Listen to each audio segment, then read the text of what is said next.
Это какой у нас был год, когда мы обсуждали иллюстрацию? 92-93, наверное. Я бы сказал, даже конец 91-го, первая половина 92-го, потом эта тема ушла. Ну вот Галина Старовойтова, она была главным движителем, как я помню, одним из главных, как бы, во всяком случае. Она выносила это и на заседание, что у нас тогда было, Верховный Совет или съезд, Верховный Совет, наверное, российский. Вот, да. Ну, послушайте, я не могу на это не среагировать. Я считаю, что все эти разговоры, которые тогда велись разными деятелями разных направлений, о вреде иллюстрации, на самом деле были продиктованы только паническим страхом за свою судьбу. Паническим страхом за то, что они потеряют возможность продолжать работать в государственных учреждениях, на хлебных местах, страхом за то, что а вдруг сейчас в процессе иллюстрации откроются архивы КГБ и выяснится, что люди, успевшие спозиционировать себя в конце 80-х годов как поборники реформ, свободы, демократии, сторонники последовательные Горбачева, прорабы перестройки, оказались в прошлом банальными стукачами. За это тоже боялись. Ну, не знаю, за что еще, но вот говорить тогда, что устроить охоту на ведьм, когда у нас столько членов коммунистической партии, это была абсолютная манипуляция, абсолютная...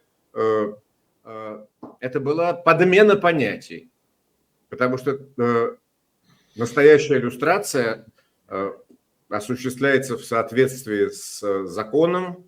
Каждое отдельное дело во время иллюстрации рассматривается отдельно, не индивидуально.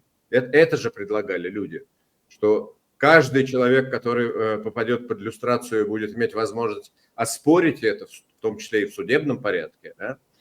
И речь шла только о высокопоставленных сотрудниках органов ЦК КПСС, то есть, скажем так, структуры ЦК КПСС или там обкомов, горкомов, райкомов партии, да, вот, условно говоря, как мне это представлялось, то есть только люди, входившие в высшую партийную номенклатуру, должны были лишиться возможности, ведь никто не понимал даже, что такое иллюстрация.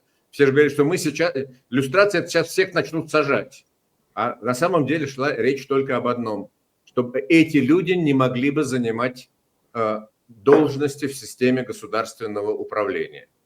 Дальше, да, возможно, дальше это был спор, могут ли они избираться в органы выборные государственной власти. Но они точно не должны были занимать никаких должностей в органах исполнительной власти и в органах судебной власти.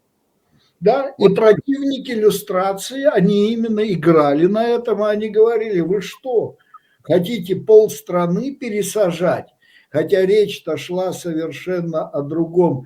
Я не знаю, действительно это говорил Буковский или эти слова приписывают Буковскому, что вы не хотите, вы боитесь устроить охоту на ведьм, но если вы не проведете иллюстрацию, то ведьмы в конце концов устроят охоту на вас. Я не дословно, но по смыслу на 100%. Как бы, так вы понимаете, что самое замечательное в этой истории, что те люди, которые громче всех кричали о том, что иллюстрация недопустима, в итоге оказались замечательным образом вписаны в нынешний путинский режим.